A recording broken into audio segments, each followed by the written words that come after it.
नाज़रीन न्यूज़ 18 में आपका खैर मकदम और आप देख रहे हैं स्पीड न्यूज़। शुरुआत करेंगे कश्मीर की खबरों से।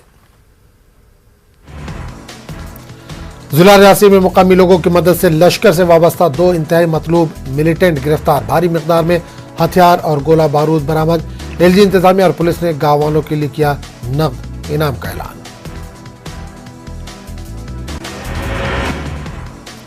गिरफ्तार मिलिटेंटों की शनाख्त राजौरी के तालिब हुसैन और पुलवामा के फैसल अहमद डार के तौर पर हुई है। इनके कब्जे से 2 AK राइफल, 7 ग्रेनेड, 1 पिस्तौल और भारी मिकदार में गोला बारूद बरामद हुआ है।